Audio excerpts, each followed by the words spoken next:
जय सत्यनारायण भगवान, जय श्रीमन नारायण। भक्तजनों, आज हम आपको सत्यनारायण भगवान की परम कथा सुनाने जा रहे हैं, जिसके सुनने मात्र से पाप दुख कलेश समस्त कष्ट मिट जाते हैं एवं मनोवांछित फल भी मिल जाते हैं। जीवन का उद्धार हो जाता है व मृत्यु उपरांत भी सद्गति प्राप्त होती है। तो ऐसी अनोखी अनुपम कथा का रसपान संपूर्ण करिएगा और साथ ही चैनल को सब्सक्राइब एवं वीडियो को लाइक शेयर अवश्य कीजिएगा। आपका बहुत धन्यवाद होगा। आपके भंडार श्रीमन नारायण अवश्य भरेंगे, हमारी यही कामना है। प्रेम से श्रद्धा पूर्वक पूरी कथा का रसपान करो। आइए भक्तजनों, सुनते हैं। श्री सत्यनारायण भगवान कथा का प्रथम अध्याय। एक समय की बात है, नैसीरण तीर्थ में सैनकादि 88,000 ऋषियों ने श्री सूत जी महाराज से पूछा, हे प्रभु, इस कलयुग में वेद विद्या रहित मनुष्यों को प्रभु भक्ति किस प्रकार मिल सकती है तथा उनका उद्धार कैसे हो सकता है। हे मुनि श्रेष्ठ, कोई ऐसा तप बताइए जिससे थोड़े समय में ही पुण्य मिले और मनवांछित फल भी मिल जाए। इस प्रकार की कथा सुनने की हमारी बहुत इच्छा है, कृपया आप सुनाइए। सर्वशास्त्रों के ज्ञाता सूत जी महाराज बोले, हे वैष्णवों, मैं पूज्य आप सभी ने प्राणियों के हित की बात पूछी है, इसलिए मैं एक ऐसे श्रेष्ठ व्रत को आप लोगों को बताऊंगा जिसे नारद जी ने लक्ष्मी नारायण जी से पूछा था और लक्ष्मीपति ने मुनि श्रेष्ठ नारद जी से कहा था। आप इस को ध्यान से सुनिएगा। एक समय की बात है, योगी राज नारद जी दूसरों के हित की चिंता के लिए अनेकों लोकों में घूमते हुए मृत्यु लोक में आ पहुँचे। यहाँ उन्होंने अनेक योनियों में जन्मे प्राय सभी मनुष्यों को अपने कर्मों द्वारा उनके दुखों से पीड़ित देखा। उनका दुख देख नारद जी सोचने लगे कि कैसा यत्न किया जाए जिसके करने से निश्चित रूप से मानव के दुखों का अंत हो जाए। इसी विचार पर मनन करते हुए वह विष्णु लोक में गए। वहां वह देवों के ईश भगवान नारायण की स्तुति करने लगे, जिनके हाथों में शंख चक्र गदा और पद्म व गले में वरमाला पहने हुए थे। स्तुति करते हुए नारद जी बोले, हे भगवान, आप अत्यंत शक्ति से संपन्न हैं, मन तथा वाणी भी आपको नहीं पा सकती है। आपका आदि मध्य तथा अंत नहीं है। निर्गुण स्वरूप सृष्टि के कारण भक्तों के दुख को दूर करने वाले आपको मेरा परम नमस्कार है। नारद जी की स्तुति सुन विष्णु भगवान बोले, हे मुनि श्रेष्ठ, आपके मन में क्या बात है? आप किस काम के लिए यहाँ पर पधारे हैं, उसे निसंकोच कहो। इस पर नारद मुनि बोले कि मृत्यु लोक में अनेक योनियों में जन्मे मनुष्य अपने कर्मों के द्वारा अनेकों दुख से दुखी हो रहे हैं। हे नाथ, आप मुझ पर दया रखते हैं तो बताइए कि वो मनुष्य थोड़े प्रयास से ही अपने दुखों से कैसे छुटकारा पा सकता है। श्री हरि बोले, हे नारद, मनुष्यों की भलाई के लिए तुमने बहुत अच्छी बात पूछी है, जिसके करने से मनुष्य मोह से छूट जाता है। वह बात मैं कहता हूँ, उसे सुनो। स्वर्गलोक व मृत्युलोक दोनों में एक दुर्लभ उत्तम व्रत है जो पुण्य देने वाला है। आज प्रेमवश होकर मैं उसे तुमसे कहता हूँ। श्री सत्यनारायण भगवान का ये व्रत अच्छी तरह विधि पूर्वक करके मनुष्य यहाँ तो सुख भोगता ही है व मरने के पश्चात मोक्ष को पाता है। श्री हरि के वचन सुन नारद जी बोले कि उस व्रत का फल क्या है और उसका विधान क्या है, ये व्रत किसने किया था, इस व्रत को किस दिन करना चाहिए, सभी कुछ विस्तार से बताइए। नारद की बात सुनकर श्री हरि बोले, दुख व शोक को दूर करने वाला ये व्रत सभी स्थानों पर विजय दिलाने वाला है। मानव को भक्ति व श्रद्धा के साथ शाम को श्री सत्यनारायण भगवान की पूजा धर्म परायण होकर ब्राह्मणों व बंधुओं के साथ करनी चाहिए। भक्ति भाव से ही नैवेद्य केले का फल, घी, दूध और गेहूं का आटा सवाया ले। गेहूं के स्थान पर साठी का आटा, शक्कर, गुड़ लेकर बा सभी भक्षण योग पदार्थों को मिलाकर भगवान का भोग लगाएं। ब्राह्मणों सहित बंधु बंधुओं को भोजन करवाएं। उसके बाद स्वयं भोजन करें। भजन कीर्तन के साथ भगवान की भक्ति में लीन हो जाएं। इस तरह से सत्यनारायण भगवान का ये व्रत करने पर मनुष्य की सारी इच्छाएं निश्चित रूप से पूरी होती हैं। इस कली काल अर्थात कलयुग में मृत्यु लोक में मोक्ष का यही एक सरल उपाय बताया गया है। इति श्री सत्यनारायण व्रत कथा प्रथम अध्याय संपूर्ण। आइए भक्तजनों, अब सुनते हैं श्री सत्यनारायण भगवान कथा का दूसरा अध्याय। सूत जी बोले, हे ऋषियों, जिसने पहले समय में इस व्रत को किया था उसका इतिहास कहता हूँ। ध्यान से सुनो। सुंदर काशीपुरी नगरी में एक अत्यंत निर्धन ब्राह्मण रहता था। भूख प्यास से परेशान वह धरती पर घूमता रहता था। ब्राह्मणों से प्रेम करने वाले भगवान ने एक दिन ब्राह्मण का वेश धारण कर उसके पास जाकर पूछा, हे विप्र, नित्य दुखी होकर तुम पृथ्वी पर क्यों घूमते हो? दीन ब्राह्मण बोला, मैं निर्धन ब्राह्मण हूँ, भिक्षा के लिए धरती पर घूमता हूँ। हे भगवान, यदि आप इसका कोई उपाय जानते हो तो बताइए। वृद्ध ब्राह्मण कहता है कि सत्यनारायण भगवान मनोवांछित फल देने वाले हैं, इसलिए तुम उनका पूजन करो। इसे करने से मनुष्य सभी दुखों से मुक्त हो जाता है। वृद्ध ब्राह्मण बनकर आए सत्यनारायण भगवान उस निर्धन ब्राह्मण को व्रत का पूरा सार विधान बताकर अंतर्ध्यान हो गए। ब्राह्मण मन ही मन सोचने लगा कि जिस व्रत को वृद्ध ब्राह्मण करने को कह गया है मैं उसे अवश्य करूंगा। ये निश्चय करने के बाद उसे रात में नींद नहीं आई। वह सवेरे उठकर सत्यनारायण भगवान के व्रत का निश्चय कर भिक्षा के लिए चल दिया। उस दिन निर्धन ब्राह्मण को भिक्षा में बहुत धन मिला, जिससे उसने बंधुओं के साथ मिलकर श्री सत्यनारायण भगवान का व्रत संपन्न किया। भगवान सत्यनारायण का व्रत संपन्न करने के बाद वह निर्धन ब्राह्मण सभी दुखों से छूट गया और अनेक प्रकार की संपत्तियों से युक्त हो गया। उसी समय ये ब्राह्मण हर माह इस व्रत को करने लगा। इस तरह से सत्यनारायण भगवान के व्रत को जो मनुष्य करेगा वह सभी प्रकार के पापों से छूटकर मोक्ष को प्राप्त होगा। जो मनुष्य इस व्रत को करेगा वह भी सभी दुखों से मुक्त हो जाएगा। सूती जी बोले, इस तरह से नारद जी से नारायण जी का कहा हुआ श्री सत्यनारायण व्रत को मैंने तुमसे कहा। हे विप्रो, मैं अब और क्या कहूँ? ऋषि बोले, हे मुनिवर, संसार में उस विप्र से सुनकर और किस किस ने इस व्रत को किया, हम सब इस बात को सुनना चाहते हैं। इसके लिए हमारे मन में श्रद्धा का भाव है।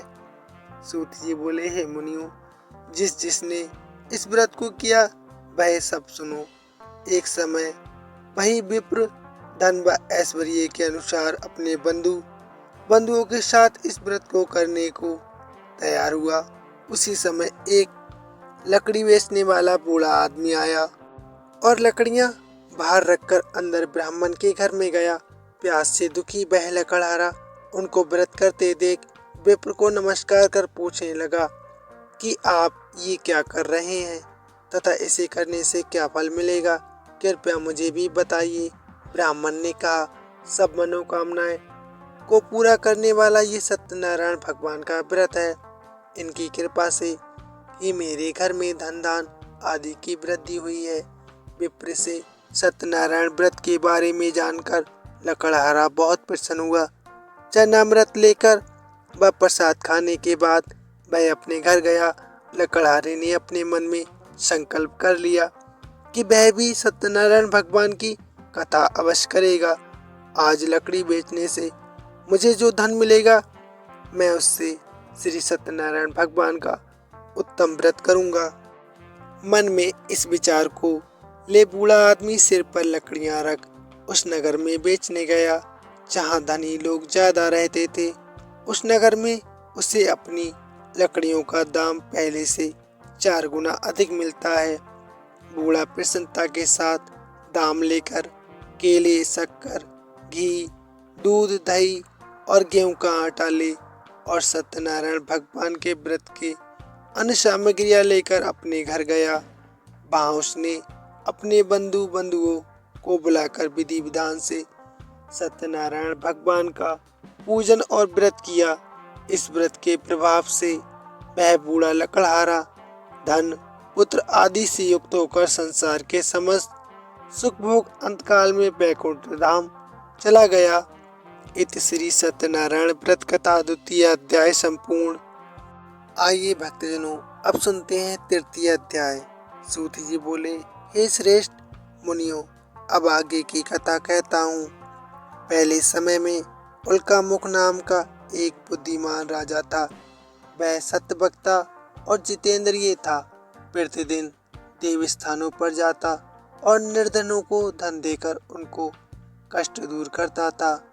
उसकी पत्नी कमल के समान मुख वाली तथा सती साध्वी थी।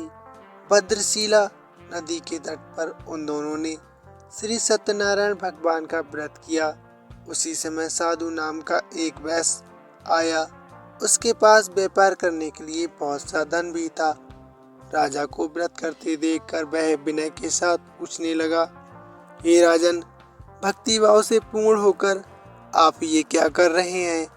मैं इसे सुनने की इच्छा रखता हूँ, कृपया आप मुझे बताएं।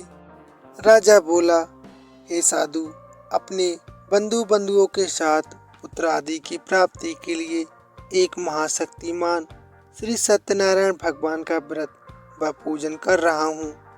राजा के वचन सुन साधु आदर से बोला, हे राजन, मुझे इस व्रत का सारा विधान कहिए। आपके कथा अनुसार मैं भी इस व्रत को करूँगा। मेरी भी संतान नहीं है और इस व्रत को करने से निश्चित रूप से मुझे संतान की प्राप्ति होगी। राजा से व्रत का सारा विधान सुन वे प्यार से निर्मित हो वह अपने घर गया। साधु वैश्य ने अपनी पत्नी से संतान देने वाले इस व्रत का वर्णन कह सुनाया और कहा कि जब मेरी संतान होगी तब मैं इस व्रत को करूँगा। साधु ने इस तरह के वचन अपनी पत्नी लीलावती से कहे। एक दिन लीलावती पति के साथ आनंदित होकर सांसारिक धर्म में प्रवृत्त होकर सत्यनारायण भगवान की कृपा से गर्भवती हो गई। 10वें महीने में उसके गर्भ से एक सुंदर कन्या ने जन्म लिया। दिनों दिन वह ऐसे बढ़ने लगी जैसे कि शुक्ल पक्ष का चंद्रमा बढ़ता है। माता पिता ने अपनी कन्या का नाम कलावती रखा। एक दिन लीलावती ने मीठे शब्दों में अपने पति को याद दिलाया कि आपने सत्यनारायण भगवान के जिस व्रत को करने का संकल्प किया था उसे करने का समय आ गया है। आप इस व्रत को करिए। साधु बोला कि हे प्रिय, इस व्रत को मैं उसके विवाह पर करूँगा। इस प्रकार अपनी पत्नी को आश्वासन देकर वह नगर को चल गया। कलावती पिता के घर में रह दिनों दिन बड़ी होने लगी। साधु ने एक बार नगर में अपनी कन्या को सखियों के साथ देखा तो तुरंत ही दूत को बुलाया और कहा, मेरी कन्या के लिए योग्य वर्ग देख कर आओ। साधु की बात सुनकर दूत कंचन नगर में पहुंचा और वहां देखभाल कर लड़की के सुयोग बड़े पुत्र को ले आया। सुयोग लड़के को देख साधु ने बंधुओं को बुलाकर अपनी पुत्री का विवाह कर दिया। लेकिन दुर्भाग्य की बात कि साधु ने अभी भी सत्यनारायण भगवान जी की कथा नहीं करवाई। इस पर भी श्री भगवान क्रोधित हो गए और श्राप दिया कि साधु को अत्यधिक दुख मिले। अपने कार्य में कुशल साधु बनिया जमाई को लेकर समुद्र के पास स्थित होकर रत्नासारपुर नगर में गया। वहां जाकर दामाद ससुर दोनों मिलकर चंद्रकेतु राजा के नगर में व्यापार करने लगे। एक दिन भगवान सत्यनारायण की माया से एक चोर राजा का धन चुराकर भाग रहा था। उसने राजा के सिपाहियों को अपने पीछा करते देख चुराया हुआ धन वहां रख दिया जहां साधु अपनी जमाई के साथ ठहरा हुआ था। राजा के सिपाहियों ने साधु वैश्य के पास जाकर उस धन को पड़ा देख ससुर जमाई दोनों को गिरफ्त में अपने ले लिया और प्रसन्नता के साथ राजा के पास ले गए और राजा से कहा कि हम दोनों चोरों को पकड़ कर ले आए हैं। आप आगे की कार्रवाई की आज्ञा दें। राजा की आज्ञा से उन दोनों को कठिन कारावास में डाल दिया गया। उनका सारा धन भी छीन लिया गया। श्री सत्यनारायण भगवान के श्राप से साधु की पत्नी भी बहुत दुखी हुई। घर में जो धन रखा था उसे चोर चुरा कर ले गए। शारीरिक तथा मानसिक पीड़ा व भूख प्यास से अति दुखी अन्न की चिंता में कलावती एक ब्राह्मण के घर गई। वहाँ उसने श्री सत्यनारायण भगवान का व्रत होते देखा। फिर कथा भी सुनी। वह प्रसाद ग्रहण कर रात को घर वापस आई। माता ने कलावती से पूछा कि हे पुत्री, अब तक तुम कहाँ थी? तेरे मन में क्या है? कलावती ने अपनी माँ से कहा, हे माता, मैंने एक ब्राह्मण के घर में श्री सत्यनारायण भगवान का व्रत देखा है। कन्या के वचन सुन लीलावती भगवान के पूजन की तैयारी करने लगी। लीलावती ने परिवार व बंधुओं सहित सत्यनारायण भगवान का पूजन किया और उनसे वर मांगा कि मेरे पति तथा जमाई शीघ्र घर आ जाएं। साथ ही ये भी प्रार्थना की कि हम सब का अपराध आप क्षमा करें। श्री सत्यनारायण भगवान इस व्रत से संतुष्ट हो गए और राजा चंद्रकेतु को सपने में दर्शन देकर कहा, हे राजन, तुम उन दोनों वैश्यों को छोड़ दो और तुमने उनका जो धन लिया है उसे वापस कर दो। अगर तुमने ऐसा नहीं किया तो मैं तुम्हारा धन, राज व संतान सभी को नष्ट कर दूंगा। राजा को ये सब कहकर भगवान अंतर्ध्यान हो गए। प्रातःकाल सभा में राजा ने अपना सपना सुनाया। फिर बोले कि बड़े पुत्रों को कैसे मुक्त कर सभा में लाओ। दोनों ने आते ही राजा को प्रणाम किया। राजा मीठी वाणी में बोला, हे महानुभावों, भाग्यवश ऐसा कठिन दुख तुम्हें प्राप्त हुआ है, लेकिन अब तुम्हें कोई भय नहीं है। ऐसा कह राजा ने उन दोनों को नए वस्त्र और उनका जितना धन लिया था उससे दुगना धन उनको वापस कर दिया। दोनों वैश्य अपने घर को चल दिए। इति श्री सत्यनारायण भगवान कथा अध्याय तृतीय संपूर्ण। आइए भक्तजनों, अब सुनते हैं चतुर्थ अध्याय। सूत जी बोले, वैश्य ने मंगलाचार कर अपनी यात्रा आरंभ की और अपने नगर की ओर चल दिया। उनके थोड़ी दूर जाने पर एक दांडी वेशधारी श्री सत्यनारायण ने उनसे पूछा, हे साधु, तेरी नाव में क्या है? अभी वाणी बड़िक हंसता हुआ बोला, हे दांडी, आप क्यों पूछते हो? क्या धन लेने की इच्छा है? मेरी नाव में तो बेल पत्ते भरे हुए हैं। वैश्य के कठोर वचन सुन भगवान बोले, तुम्हारा वचन सत्य हो दंडी। ऐसे वचन कहे वहां से दूर चले गए। कुछ दूर जाकर समुद्र के किनारे बैठ गए। दंडी के जाने के बाद साधु वैश्य ने नित्य क्रिया के पश्चात नाव को ऊंची उठते देखकर अचंभा माना और नाव में बेल पत्ते आदि देख वह मूर्छित हो जमीन पर गिर पड़ा। मूर्छा खुलने पर वह अत्यंत शोक में डूब गया। तब उसका दामाद बोला कि आप शोक न मनाए, ये दंडी का शाप है, इसलिए हमें उनकी शरण में जाना चाहिए, तभी हमारी मनोकामना पूरी होगी। दामाद की बात सुनकर वह दंडी के पास पहुंचा और अत्यंत भक्तिभाव से नमस्कार करके बोला, मैंने आपसे जो जो असत्य वचन कहे थे उसके लिए मैं आपसे क्षमा मांगता हूँ। ऐसा कहकर महान शोकातुर हो रोने लगा। तब दंडी भगवान बोले, हे बड़े पुत्र, मेरी आज्ञा से बार बार तुम्हें दुख प्राप्त हुआ है, तुम मेरी पूजा से विमुख हुआ है। साधु बोला, हे भगवान, आपकी माया से ब्रह्मा आदि देवता भी आपके रूप को नहीं जानते, तब मैं अज्ञानी कैसे जान सकता हूँ? आप प्रसन्न होइए, अब मैं सामर्थ्य के अनुसार आपकी पूजा करूँगा। मेरी रक्षा करो और पहले के समान नौका में धन भर दें। साधु वैश्य के भक्ति पूर्वक वचन सुनकर भगवान प्रसन्न हो गए और उसकी इच्छा अनुसार वरदान देकर अंतर्ध्यान हो गए। ससुर जमाई जब नाव पर आए तो नाव धन से भरी हुई थी।